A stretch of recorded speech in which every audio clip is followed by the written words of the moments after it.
C'est officiel, il est autorisé au Bénin.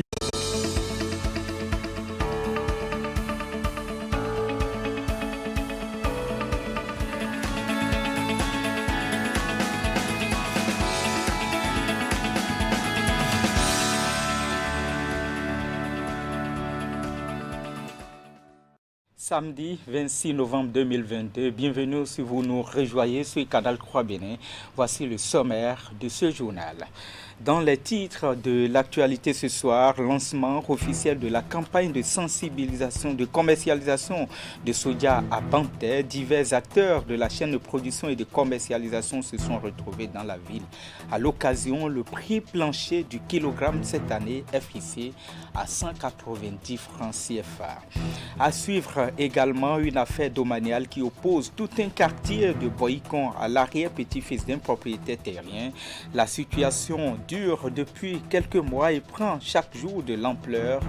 À Badiagon, les habitants sont menacés tous les jours par l'arrière-petit-fils du feu à Djigba et Clegbo qui se réclame lui propriétaire d'un peu plus de 21 hectares dans la zone. Nous vous donnons ce soir les détails de cette affaire rocambolesque.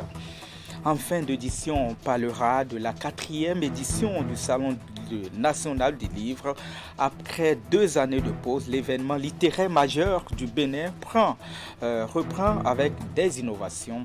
La cérémonie officielle de lancement a eu lieu vendredi. C'était au Palais des Congrès de Cotonou. Ce sont là les grandes articulations de cette édition. Merci de nous choisir. Pour vous informer, la campagne de commercialisation du soja est officiellement lancée cette année. Divers acteurs de la chaîne ainsi que des autorités publiques se sont retrouvés dans le département des Collines, précisément dans la ville de Bantais. Le prix plancher du kilogramme est fixé cette année à 90 francs CFA. Eh bien, cette année, excepté le prix de vente, les autres dispositions prises en vue d'un bon déroulement de la campagne ont été dévoilées au public. Les détails, y met Hélène Amosson. C'est officiel. Il est autorisé au Bénin à partir de ce 24 novembre toute activité d'achat et de vente du soja. Le prix plancher de cession est fixé à 190 francs le kilogramme. L'annonce a été faite à Bantais lors du lancement de la campagne de commercialisation du produit pour la saison 2022-2023. La cérémonie a réuni autorités ministérielles, les acteurs à divers niveaux de la filière et autres invités.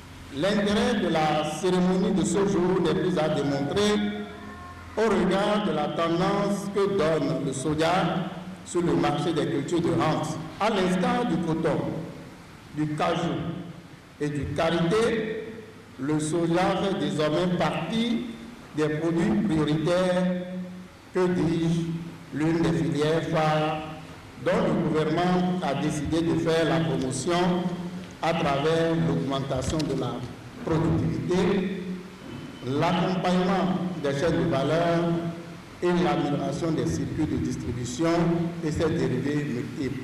Avec une production de 36 845 tonnes cette année, le département des Collines occupe la 2e place après le Borgou. Les efforts consentis par l'exécutif en vue de la réorganisation et de la redynamisation du secteur n'ont pas été vains. En témoigne l'accroissement de plus de 22% observé selon les statistiques des exportations du soja grain enregistrées sur la période 2021-2022. Les diverses réformes opérées ont aussi conduit à l'atteinte des résultats non moins importants. Les réformes opérées au niveau des organisations des produits du soja du Bénin, ces derniers temps, a donné naissance à une nouvelle fêtière dénommée l'Union nationale des coopératives des produits du soja du Bénin. Oui, cette UNCPS a été le couronnement d'un long processus de restructuration des acteurs du maillon production. Je voudrais lancer un appel à tous mes pères producteurs ici présents de s'engager au sein du réseau pour assurer une production de qualité et en quantité afin que nous puissions faire face à la demande sans cesse croissante du marché. Pour cette campagne ainsi lancée, les diverses transactions vont durer un peu plus de 7 mois. Les opérations se dérouleront dans les conditions et selon les normes fixées par le gouvernement. Pour la campagne 2022-2023, l'exportation du soja grain est subordonnée à un agrément préalable des sociétés et chaque cargaison devra obtenir une autorisation d'exportation. Je voudrais vous rassurer que toutes les dispositions sont prises par le ministère de l'Industrie et du Commerce pour vous faciliter la demande et l'obtention de ces documents à travers la dématérialisation du processus. De chez vous, vous pourrez faire les demandes, de chez vous, vous pourrez recevoir les documents. Je vais vous dire que les conditions cette année de commercialisation sont très favorables pour nous. Je reviens sur la vente groupée. Si vous arrivez à vendre ensemble dans votre coopérative, vous allez faire partir le soja en lot. À l'arrondissement, on sait que vous avez vendu 50 tonnes. Un camion à charger. Une taxe de développement local doit être payée. Quelque chose tombe déjà pour la commune. Mais si vous laissez les opérateurs se débrouiller eux-mêmes pour collecter ici et là, on n'aurait pas ça. En plus des conseils et des orientations sur les itinéraires techniques de production, le ministre Gaston Dossoui a également mis l'accent sur les sanctions prévues pour décourager les contrevenants en cas de concurrence déloyale. Jusqu'au 30 juin 2023, tous se sont donc appelés à respecter les règles fixées pour la réussite de la campagne. D'une filière à une autre, les membres de l'association des industriels de la filière oléagineuse de l'UEMOA et de la CEDEAO tiennent, eux, leur 22e Assemblée générale ordinaire à Cotonou. C'est un rendez-vous bilan des activités menées avec des projections sur les défis à relever. Les travaux sont ouverts vendredi par la ministre béninoise de l'Industrie et du Commerce, Idrissou Boukari et Rachidi Soubero.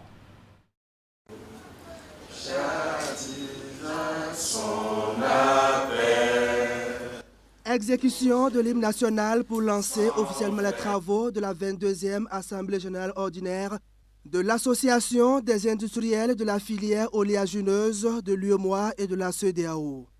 À ces assises de Cotonou, il est question de faire le bilan des actions menées au cours de ces 20 dernières années au regard des objectifs préalablement fixés et envisager les perspectives. C'est le président du bureau exécutif de l'AIFO UEMOA CEDEAO qui dresse le bilan, souligne les difficultés auxquelles a été confrontée l'association et annonce les défis pour les prochaines années. Avec l'évolution du contexte que nous avons décrit 20 ans après sa création, notre association doit en conséquence se recentrer ses enjeux stratégiques pour les adapter à ces nouveaux défis.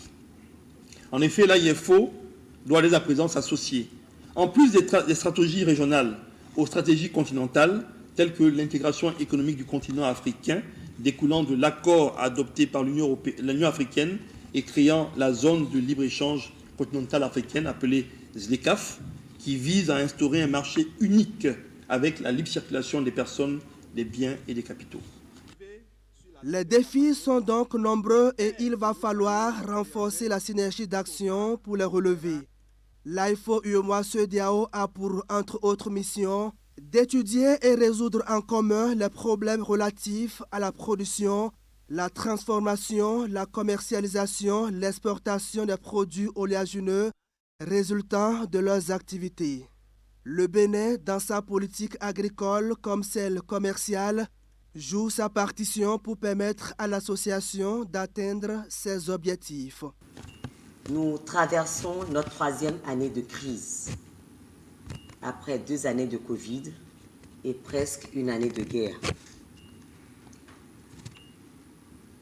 Je tiens à féliciter tous les industriels, tous les directeurs généraux ici présents pour l'accompagnement qu'ils ont apporté à tous les gouvernements de la CEDEAO et de l'UEMOA pour que nous puissions contenir le prix de l'huile à nos populations. Je vous dis merci. Je sais que ça n'a pas été facile, puisqu'on sait un peu les coûts de production.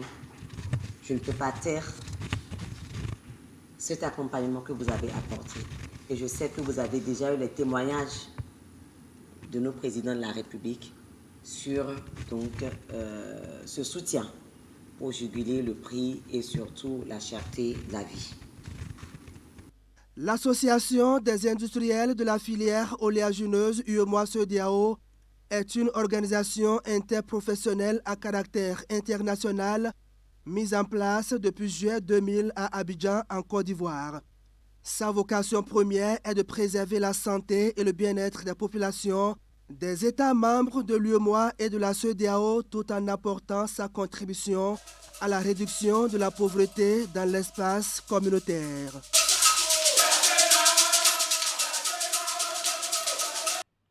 Sécurité. Dans cette édition, la France appuie le Bénin dans sa lutte contre le terrorisme. Et bien, pour preuve, elle a doté l'armée béninoise d'un lot de 20 pick-up.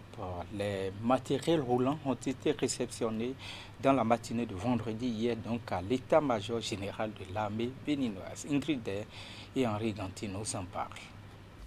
Cet échange de protocoles de cession des véhicules entre ces deux autorités matérialise la réception de ce lot de 20 pick-up par le chef d'état-major général de l'armée béninoise.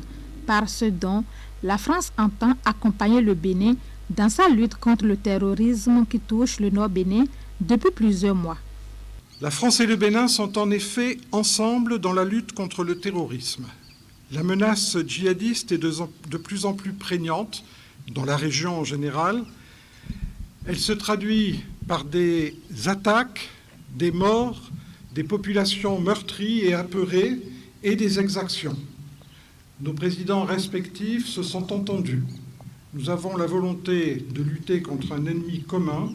Il est donc normal que nous nous entraidions. Ce don de matériel roulant ne constitue qu'une partie du programme de défense établi par la France pour appuyer le Bénin dans la lutte contre le terrorisme. Outre ce geste, le pays bénéficiera bientôt d'un lot de véhicules blindés accompagnés de leurs équipements et des formations déjà en cours de planification. La présente cérémonie de cession de véhicules de type Mastec militarisé est donc un événement important pour nous. Ces véhicules permettront non seulement de renforcer notre parc automobile, mais ils permettront d'accroître de manière significative notre mobilité opérationnelle. C'est une marque d'amitié que nous n'oublierons jamais.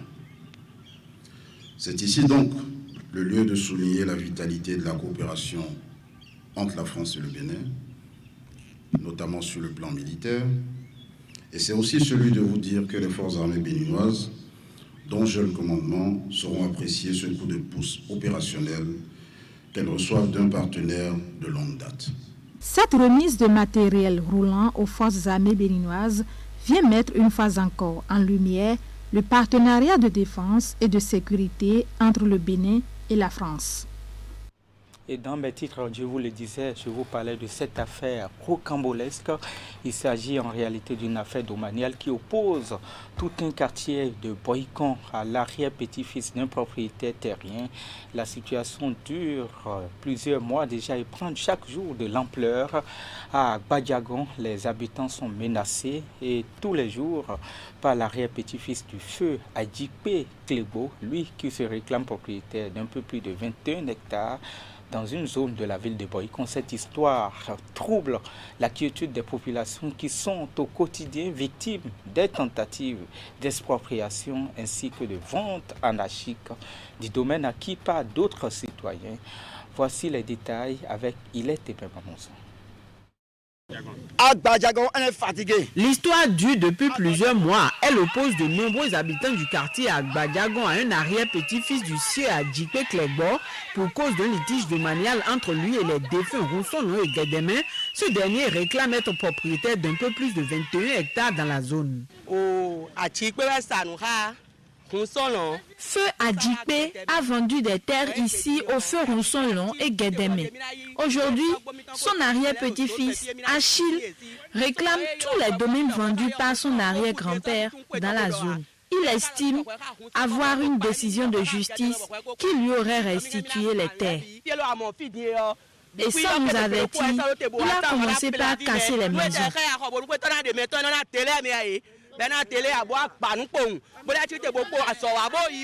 Dès lors, les opérations se succèdent et se déroulent selon son bon vouloir. Des tentatives d'expropriation par ici, des ventes par là.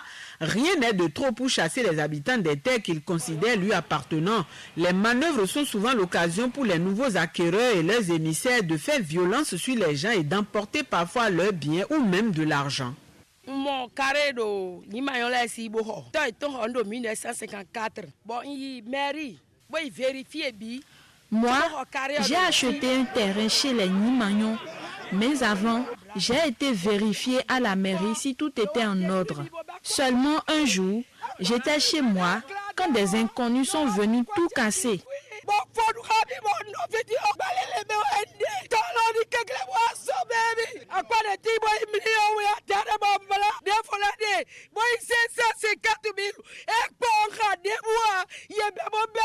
Ils ont détruit ma maison, mes marchandises et ont emporté une importante somme. J'appelle le président Talon au secours. Et dans les quartiers complet, boka ben lek pere bon no fi po na monde yo be to je terrain je waji bon so mettre le ha me bo pacheru o ha me bo lotissement le bloye yo wa do ni da ku we do me na khlen we do terrain je ji a so mettre lo ye o mi la kun do be da khlen no terrain je le ji bon ga no fi po na mo ne po won e je ko be terrain ji je ko be terrain ji wa do ni da me ho ati pe asil o ye no ko be terrain ji me ji yo e da le kun no plan de o le ji le yin be kwa ku comme de o ma ton goro côté miton yole et mina mi ko protocole d'accord ko de kun so po de jile mais de kun si be terrain je na be ko terrain je le be ko sin deji ndo fi ko samedi passé ko yo sima je ha ko bon mais le Burkina Faso wa bon ndo le pere mon ko ton ko je o me. Moi quand je suis venu dans le quartier, c'est le vieux Adjipé Clébo qui m'a vendu ma parcelle depuis là-bas jusque derrière ici. Et j'ai été chercher le service topographique pour voir s'il n'y a pas de voie dessus. Et on m'a recasé de l'autre côté et j'ai laissé ce côté. Il y a un WC que j'ai foré là. J'ai laissé le WC, j'ai pris ce côté et le père de Hippolyte est venu acheter cette parcelle. Donc on est ici ensemble sans problème.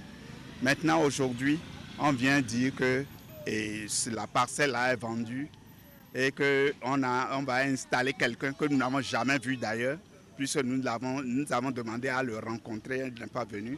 Le vendeur aussi, Adjipé Achille, n'est pas arrivé et on ne nous envoie que des ouvriers. Et ça continue, il a vendu des carrés partout là-bas.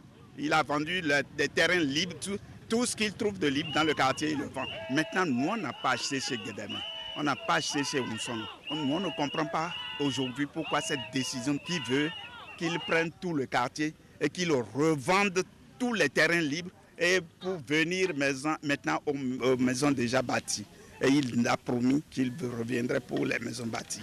Le conflit domanial dans ce quartier de Boïkon est un fait quotidien à rebondissement. Pour l'équipe communale, le contentieux est l'un des problèmes qui préoccupent sérieusement le conseil. Quand il a commencé la chose, des plaintes par ici et là, les gens sont allés me voir. Je l'ai rencontré lui une fois seulement, fortuitement dans la rue. J'ai dit, dis donc, quelle est cette affaire-là? Il me dit qu'il détient une ordonnance de justice. Ah bon? Bah, j'ai poussé ma curiosité, je me suis rapproché de certains membres de sa famille. Eux aussi, ils ont dit qu'ils sont surpris. On ne sait où ce jugement a été fait, depuis quand il est allé au tribunal, depuis quand il a fait tout ça là pour avoir une ordonnance de justice. Bon, ils sont aussi surpris, comme moi. Le maire est au courant, le maire a fait ce qu'il peut. Et nous avons rencontré la population et puis on leur a demandé de jouer à l'apaisement. Ce qui est sûr, la vérité triomphera un jour. C'est peut-être que j'ai pris service, que cette information a été portée à ma connaissance. Le problème n'est pas aussi simple que vous le dites, puisque au sein même de la collectivité qui réclame aujourd'hui les hectares, il y a des contestations. Donc il y a des affaires dans l'affaire. La mairie ne peut que faire asseoir les deux parties. C'est ce que nous avons déjà fait plusieurs fois, avec des réunions, mais souvent c'est des réunions avec beaucoup de tension. Cependant, au cours de nos dernières réunions, il était question que je mette en place une commission tripartite. Mairie, acquéreur et la collectivité réclamant son droit de propriété, un droit de propriété sur le domaine. Et nous en étions là lorsque la réforme territoriale est intervenue et a ôté les questions relatives au foncier, au maire. Fatigué des agissements de l'arrière-petit-fils Adjipé, Les habitants du quartier s'en remettent à Dieu. Pour la résolution de cette situation, ils en appellent à l'indulgence des autorités au plus haut niveau. Tous espèrent l'intervention du pouvoir central afin qu'une solution soit trouvée pour leur quiétude, mais surtout pour calmer les ardeurs du jeune présumé propriétaire terrien qui cherche coûte que coûte à rentrer en possession des domaines jadis vendus par son arrière-grand-père. Ici à Cotonou, les rues de l'université d'Abomey-Calavi ont servi de cadre à une carnaval intitulée Carnaval de Fati. C'est une initiative du Fonds des Nations Unies pour la population et ses partenaires techniques et financiers qui a permis une mobilisation pour l'éducation à la santé des jeunes et la lutte contre les violences faites aux filles. Teddy Goudalo pour plus de détails. Une caravane suivie des arrêts à des points stratégiques du campus d'Abomey-Calavi. C'est pour la sensibilisation à la santé sexuelle des jeunes et à la lutte contre les violences faites aux filles. Elle participe aussi aux causeries organisées par les championnes et champions de l'UNFPA. Je remercie vraiment le Fonds des Nations Unies pour la population, Madame la ministre de l'Enseignement supérieur et de la Recherche scientifique et la haute autorité, le président Patrice Talon, tiennent à ce que sur nos campus, il y a une tolérance zéro par rapport au harcèlement sexuel et par rapport aux violences basées sur le genre. Donc nous avons déjà fait beaucoup d'activités et nous continuons la sensibilisation parce qu'aujourd'hui, la répression aussi est là. Cette initiative de l'UNFPA et ses partenaires s'inscrit dans le cadre du festival de Fati initié pour faire découvrir aux jeunes les coulisses des métiers artistiques. À cet effet, des ateliers d'initiation aux arts de rue sont offerts aux jeunes d'Abomey-Calavi plusieurs semaines durant. Les jeunes sont les moteurs efficaces du changement, ça nous le savons. C'est pourquoi le Fonds des Nations Unies pour la population s'associe à eux, les aide à participer aux décisions qui les concernent et renforce leur capacité à faire progresser les droits de l'homme et les questions de développement telles que l'éducation, l'emploi, mais également la santé et les droits sexuels et reproductifs, ainsi que les droits de l'homme en général. Fati n'est qu'une marionnette qui symbolise l'ambassadrice des adolescentes du Bénin. À ses côtés, Rémi, son frère. Il représente l'image des efforts conjoints de l'UNFPA, le Royaume des Pays-Bas et le Canada pour l'éducation à la santé sexuelle et à la lutte contre les violences basées sur le genre. La campagne 16 jours d'activisme contre les violences basées sur le genre a démarré au Bénin hier vendredi. Ici même à Cotonou, l'événement a marqué la commémoration de la Journée internationale pour l'élimination des violences à l'égard des femmes. Les deux événements ont conjointement eu lieu à la place de l'Amazone à Cotonou. William Cliquant et Moufid Sabouan nous en parlent. Non, non, non, c'est non. Au pied de l'Amazone, les acteurs de la protection des droits des femmes dans leur ensemble disent non aux violences basées sur le genre. Nous sommes aux manifestations officielles de la Journée internationale pour l'élimination des violences à l'égard des femmes. Circonstance propice aussi au lancement de la campagne 16 jours d'activisme contre les violences basées sur le genre, édition de cette année 2022, comme c'est le cas dans le monde entier. Ici, on rappelle les avancées notables du Bénin à travers l'engagement du gouvernement et le cadre normatif renforcé. La municipalité de Cotonou, je voudrais vous rassurer, est déterminée à soutenir et accompagner au niveau local tous les efforts, toutes les initiatives qui favorisent l'accès à la santé, à l'égalité des sexes. Pour éradiquer la violence sous toutes ses formes, les partenaires techniques et financiers encouragent le gouvernement à maintenir le cap des mesures déjà prises et à veiller à l'application rigoureuse de ces mesures, notamment en développant des services sociaux et en formant les travailleurs sociaux à fournir des orientations, des conseils et des services thérapeutiques aux femmes et aux enfants victimes de violences. Les acteurs étatiques au devant de la lutte appellent à plus d'action. Ils sont tous unis dans l'activisme pour l'élimination de la violence à l'égard des jeunes filles et jeunes femmes, comme le veut le thème de cette commémoration. C'est pour cette raison que je voudrais que l'édition 2022 des 16 jours d'activisme contre les violences basées sur le genre soit l'occasion pour chacun et chacune d'entre nous d'entrer en dialogue intérieur avec soi-même pour clamer d'une voix silencieuse mais audible ce qui suit. Même la plus insignifiante VBG ne passera pas par voix. Il vous revient à présent de dénoncer, de refuser la fatalité et de collaborer à la lutte sans merci pour que notre pays engage de façon définitive contre les VBG. Je ne saurais finir sans rappeler les mots d'un infatigable défenseur de la cause féminine, le président de la République, M. Patrice Talon. Je cite, « Nous combattrons les infractions liées au genre avec autant de rigueur que nous combattons déjà la corruption et la mauvaise gouvernance dans notre pays. Les violences faites aux femmes et aux personnes vulnérables sont un fléau qu'il nous faut bannir. » Fin de citation. La campagne d'activisme de 16 jours se rapproche cette année des femmes des marchés et de celles vivant dans les milieux ruraux.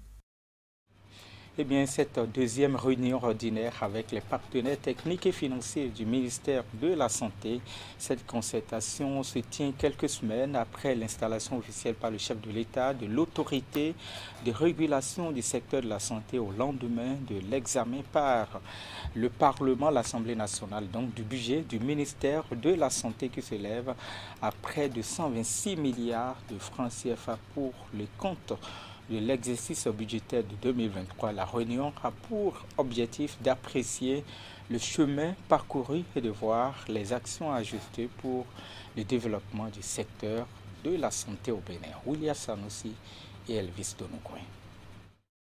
C'est officiel. Il est autorisé au Bénin à partir de ce 24 novembre toute activité d'achat et de vente du soja. Le prix plancher de cession est fixé à 190 francs le kilogramme. L'annonce a été faite à Banté lors du lancement de la campagne de commercialisation du produit pour la saison 2022-2023. La cérémonie a réuni autorités ministérielles, les acteurs à divers niveaux de la filière et autres invités.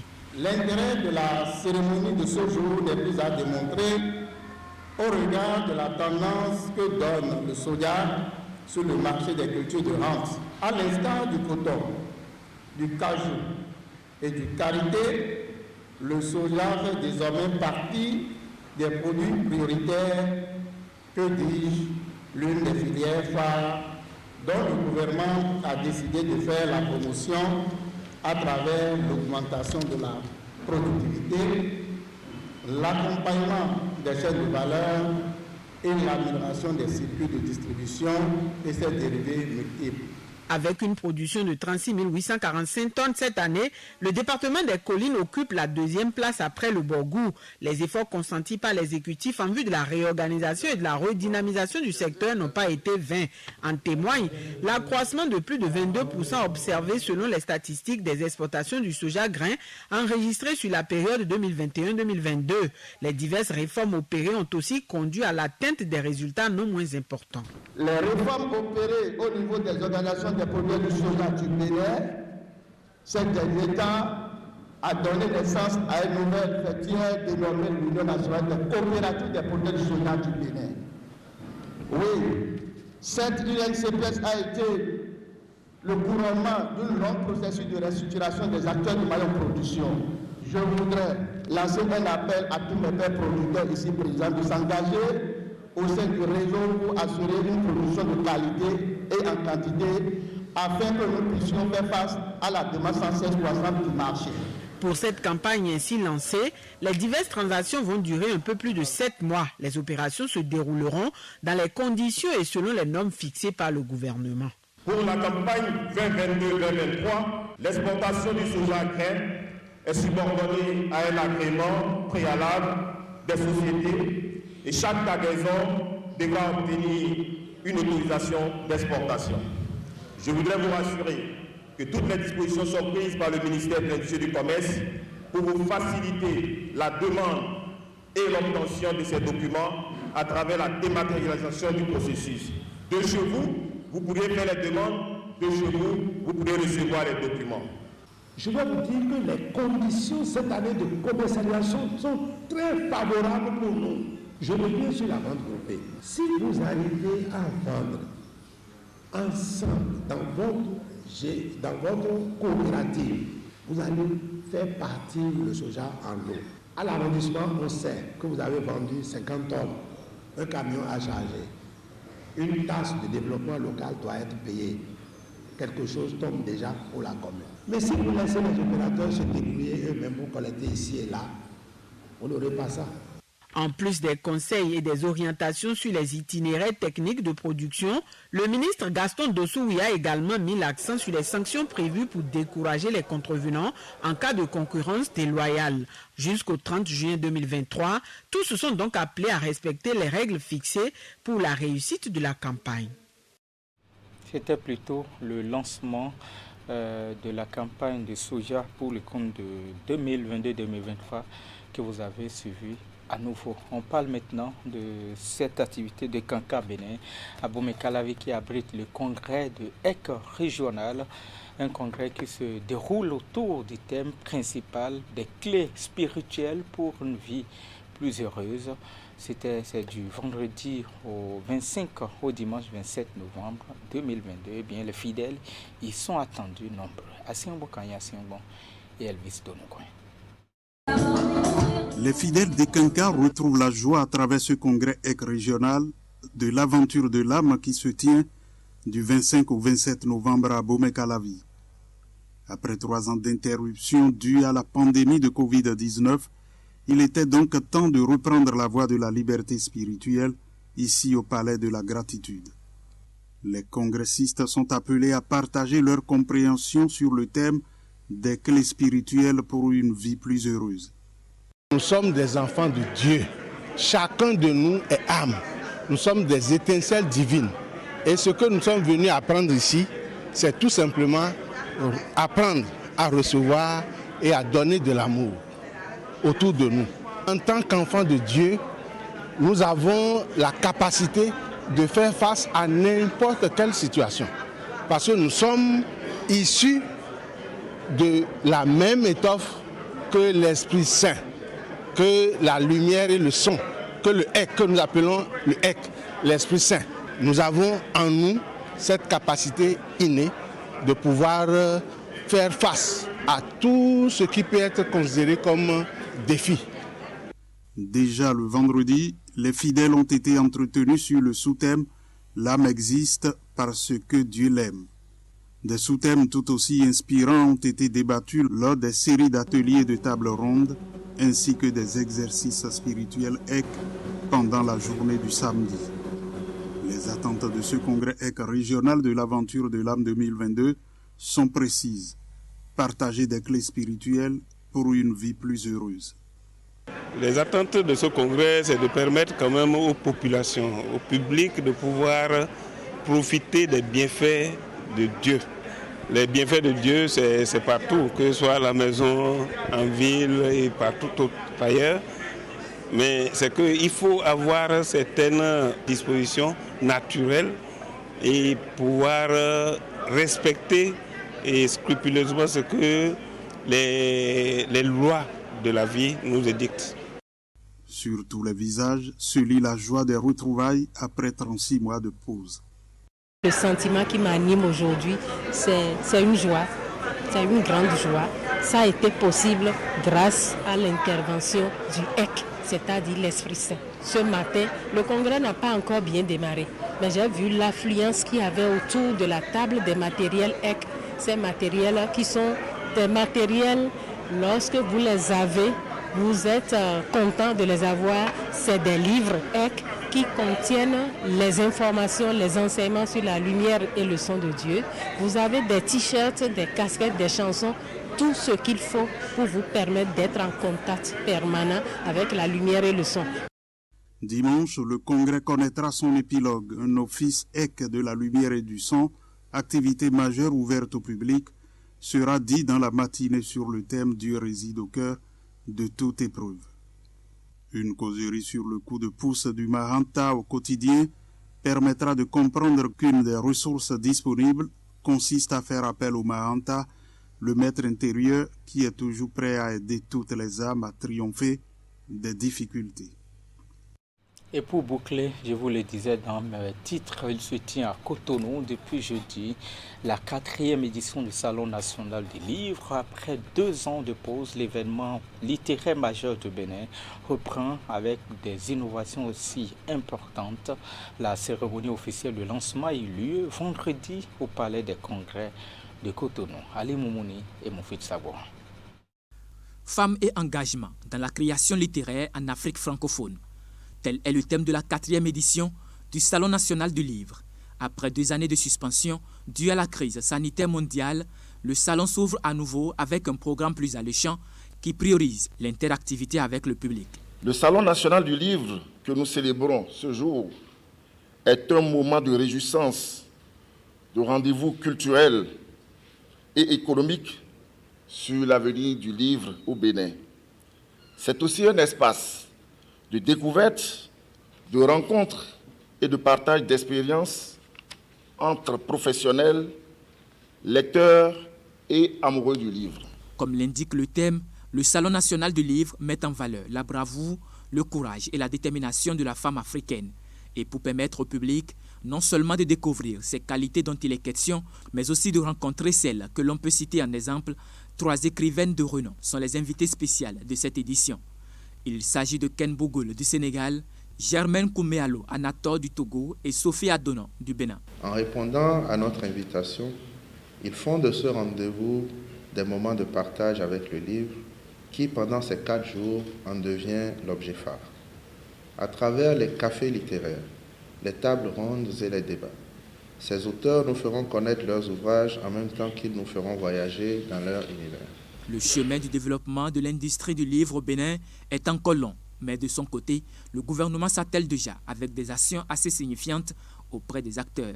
J'exprime notre fierté de participer à ce nouveau format du Salon du livre du Bénin. Nous nous réjouissons davantage de l'implication réelle des acteurs de la chaîne du livre en amont et en aval dans l'organisation du présent salon. Démarré le 24 novembre, le Salon national du livre s'étend sur 4 jours.